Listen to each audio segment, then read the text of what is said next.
Don't start a network.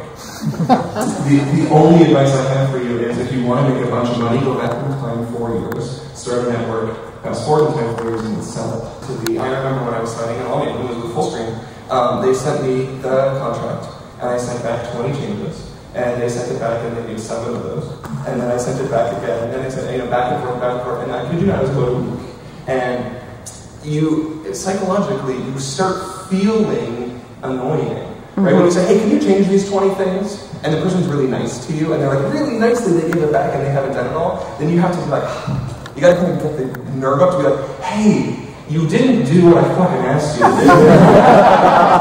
Right? And they make you feel like you're in the wrong, and then they don't do all of those changes again, to the point where you're like, wow, I want to be making videos, I don't want to be doing this. And I don't want to reread this 20-page document again, hoping that maybe they made the changes I asked them to make. So it's this psychological patience game, and it wears away at your resolve. Is it really worth it to fight for all of these things? Oh, I'm tired of this, just sign it here.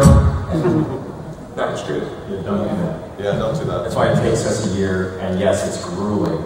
But yeah, that's why it takes us so long, because I think a lot of people just do sign. But we don't. We'd just rather keep going through the motions, because the deal that we eventually make is actually really great. But I'm like less than 1% of people that can actually fight for a really great contract with these people.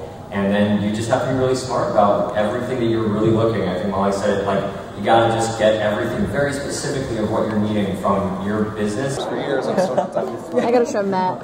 Anyway, nice meeting you. Oh yeah, they echo.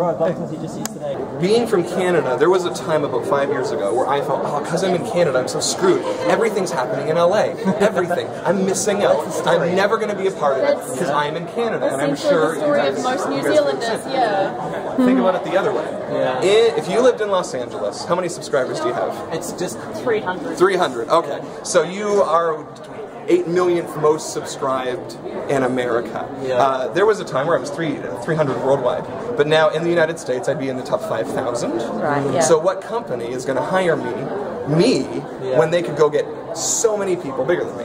But in Canada, I'm in the top 10. Right? Yeah. So Intel Canada and Tim Hortons and Gap Canada and all of these Canadian brands are much more interested in working with me. It's almost like being a big fish in a small pond.